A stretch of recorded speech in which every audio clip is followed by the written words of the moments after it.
Hello students, आज हम chapter 5 के मल्टीपल चॉइस क्वेश्चंस करेंगे और चैप्टर तो हमने रिसेंटली डिस्कस कर ही लिया है। तो चलिए क्वेश्चन करते हैं। क्वेश्चन नंबर 1, यह ऐसी विधियों और तकनीकों का समूह है जो कच्ची सामग्रियों को तैयार या आधे तैयार उत्पादों में बदल देता है। Means set of methods and techniques use to transform raw ingredient into finished and semi finished product is called as. अब इसका राइट आंसर क्या होगा? हालांकि आंसर जो है वो हाईलाइटेड है, लेकिन फिर भी अगर हम डिस्कस करके देखें तो ऑप्शन नंबर ए यानी खाद्य प्रबलीकरण, फूड फोर्टिफिकेशन। तो फूड फोर्टिफिकेशन इसका राइट आंसर नहीं हो सकता, क्योंकि फूड फोर्टिफिकेशन जो है वो क्या होता है हमने पहले भी चैप्टर में डिस्कस किया। तो फूड फोर्टिफिकेशन में भोजन में वो न्यूट्रिएंट ऐड किए जाते हैं जो भोजन में पहले से मौजूद नहीं होते किसी भी फूड में। जैसे हमने सॉल्ट में आयोडीन ऐड कर दिया तो वो पहले से मौजूद नहीं था। ऐसे ही अगर हम ऑप्शन नंबर बी की बात करें कि फूड प्रिजर्वेशन यानी खाद्य संरक्षण क्या होता है, तो भोजन को संरक्षित करना यानी उसको वो लंबे टाइम तक हमारा जो खाद्य पदार्थ है वो सुरक्षित रहे, ऐसा उसमें किया जाता है। तो क्या करते हैं, जैसे किसी वेजिटेबल को हमने ड्राई कर लिया, जैसे ड्राइड पीज हैं, तो वो क्या हो गया, फूड प्रिजर्व्ड फूड हो गया हमारा, क्योंकि वो जो है वो लंबे टाइम तक चलेगा, जल्दी ख़राब नहीं होगा और ऑफ सीजन में हम उसको यूज़ कर सकते हैं। ऑप्शन नंबर सी खाद्य संवर्धन यानी फूड एनरिचमेंट। तो फूड एनरिचमेंट क्या होता है? फूड एनरिचमेंट वो होता है कि उसमें जो न्यूट्रिएंट जो फूड में है हम वही ऐड करेंगे, लेकिन वो जो न्यूट्रिएंट है वो प्रोसेसिंग के दौरान लॉस हो गए, या तो कुकिंग के दौरान या कोई और जो फूड प्रोसेस है उसके दौरान जो लॉस हो गए वो उस न्यूट्रिएंट को ऐड करना। फॉर एग्जांपल ब्रेड है, तो हमने ब्रेड को बेक किया हाई टेम्परेचर पे, तो थायामीन लॉस्ट हो गया। जो थायामीन हमारा लॉस हुआ उसको हम दोबारा से ऐड कर दे जितना हमारा गेहूं में है, तो वो क्या हुआ, फूड एनरिचमेंट, यानी उस न्यूट्रिएंट को ऐड करना जो कुकिंग के दौरान लॉस हुआ हो। तो ऑप्शन नंबर डी है फूड प्रोसेसिंग। तो हमारा राइट आंसर क्या होगा, फूड प्रोसेसिंग। क्वेश्चन नंबर 2, खाद्य पदार्थ की कमी वाले पोषक तत्वों को जोड़ने की प्रक्रिया को कहा जाता है। The process of adding the nutrient that is lacking in the food stuff is called as. तो अभी अभी हमने ये ऊपर डिस्कस किया था कि इसका राइट आंसर क्या होगा, ऑप्शन नंबर डी खाद्य प्रबलीकरण यानी फूड फोर्टिफिकेशन। क्वेश्चन नंबर 3, यह एक बहुव्यापक विषय विशेष है जिसमें फसल काटने अथवा पशुवध से लेकर भोजन पकाने और उपभोक्ता तक खाद्य के सभी तकनीकी पहलू जुड़े हुए हैं। It is a broad subject in which all the technical aspect of food are connected from harvesting और animal slaughter to cooking and consumption is called as food science यानी खाद्य विज्ञान। तो खाद्य विज्ञान में हमने कल डिस्कस किया जैसे चैप्टर में, और क्या आता है, हम पूरे जो है भोजन का साइंस देखते हैं। उसमें भोजन की केमिस्ट्री आ गई, उसका फिजिक्स है, उसकी माइक्रोबायोलॉजी है, तो वो सब क्या कहलाता है, फूड साइंस। तो right answer is option A. Question number 4, डिब्बाबंद प्रक्रिया की खोज किसने की? The process of canning was discovered by, option number A Louis Pasteur. ये हमारा राइट नहीं हो सकता, क्योंकि लुइस पास्चर ने क्या किया था, लुइस पास्चर ने जो है पास्चराइजेशन दिया था। और option number B Robert Koch ने एंथ्रेक्स साइकिल जो है वो डिस्कवर किया, और टीबी कोजिंग माइक्रो ऑर्गेनिज्म है वो डिस्कवर किया, और 1905 में नोबेल प्राइज़ शेयर किया था। तो हमारा ऑप्शन बी भी इसके अकॉर्डिंग सही नहीं है। और अगर हम बात करें ऑप्शन नंबर सी की, जेम्स वॉटसन, तो जेम्स वॉटसन ने क्या किया था, डबल हेलिक्स डीएनए का जो डबल हेलिक्स स्ट्रक्चर है उसको डिस्कवर किया था।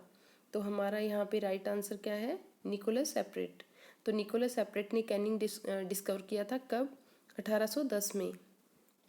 क्वेश्चन नंबर 5, वे खाद्य पदार्थ जो एक दो दिन में खराब हो जाते हैं, जैसे दूध, दही, मछली और मांस, food that spoil quickly within 1 और 2 days, for example milk, fish and meat is known as perishable food. विकार्य खाद्य पदार्थ, क्योंकि इनमें मॉइस्चर लेवल है वो बहुत ज़्यादा होता है, इसी वजह से माइक्रो ऑर्गेनिज्म जल्दी ग्रो करते हैं और हमारा फूड स्पॉइल हो जाता है। क्वेश्चन नंबर 6, पास्चराइजेशन शब्द किसके द्वारा खोजा गया? The term pasteurization was discovered by option number B, Louis Pasteur. Question number 7, खाद्य पदार्थ जो सामान्यतः 1 वर्ष तक खराब नहीं होते हैं, अनाज, चावल, दाल ऐसे खाद्य पदार्थ कहलाते हैं। Food items that do not spoil for 1 year such as cereal, pulses, called as अविकारीय खाद्य पदार्थ, यानी option number C is right answer, non perishable food. तो ऐसे जो खाद्य पदार्थ है उनमें मॉइस्चर लेवल जो है वो बहुत कम होता है और वो लंबे टाइम तक चल जाते हैं।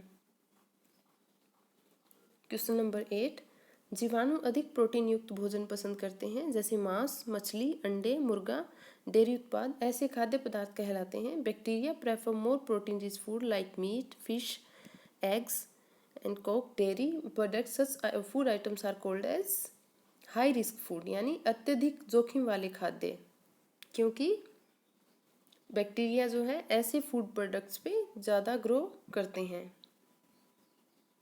क्वेश्चन नंबर 9, इन खाद्य उत्पादों को माइक्रोबियल या रासायनिक संश्लेषण के माध्यम से निर्मित किया जाता है, उदाहरण के तौर पे एंजाइम और विटामिन्स। तो ऐसे खाद्य पदार्थ कहलाते हैं the food products that are manufactured through microbial और chemical synthesis. Examples enzyme and vitamins are known as synthetic foods, यानी संश्लेषित खाद्य। Option number C is right answer. Question number 10, जीवाणु 5 से 60 डिग्री ताप पर वृद्धि करते हैं, ताप की यह प्रास कहलाती है। Bacteria grow at any temperature between 5 to 60 degree, this temperature range is known as danger zone, यानी खतरे का क्षेत्र, क्योंकि इस टेम्परेचर रेंज पे बैक्टीरिया मैक्सिमम ग्रो करते हैं और हमारा जो फूड है वो बड़ा जल्दी स्पॉइल होता है। तो इस रेंज को हम, जो तापमान की एक टेम्परेचर की जो रेंज है उसको हम डेंजर जोन बोलेंगे।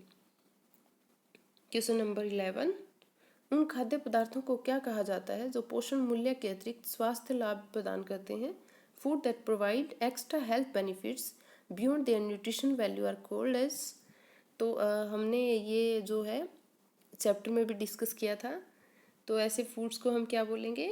ऑप्शन नंबर डी, कार्यमूलक खाद्य या फंक्शनल फूड्स। ये जो है ये फंक्शनल फूड क्या है? ये हमें न्यूट्रिशन वैल्यू के अलावा हेल्थ बेनिफिट्स भी प्रोवाइड करते हैं, जैसे एंटीऑक्सीडेंट हो गए, फाइबर हो गया। क्वेश्चन नंबर 12, यह खाद्य रोगों के आहार प्रबंधन में उपयोग लाए जाते हैं, उदाहरण के लिए कम सोडियम नमक उन्हें कहा जाता है। The foods are used in dietary management of diseases, example low sodium salt are called as चिकित्सीय खाद्य, यानी मेडिकल फूड्स। तो ये क्या है? किसी डिजीज कंडीशन में ही यूज़ में लिए जाते हैं। जैसे अब जो लो सोडियम सोल्ट है वो किस उसमें लिया जाता है, किस डिजीज़ में यूज़ में लिया जाता है? हाइपरटेंशन में। तो जिसका बीपी जो है वो ज़्यादा रहता है तो उनको क्या, लो सोडियम सोल्ट खाना चाहिए। क्वेश्चन नंबर 13, यह कम से कम संसाधित खाद्य पदार्थ होते हैं जिसे ताज़ा खाद्य पदार्थों की गुणवत्ता बनी रहती है। तो ऐसे खाद्य पदार्थ कहलाते हैं the foods are processed as little as possible in order to retain the quality of fresh foods are called as.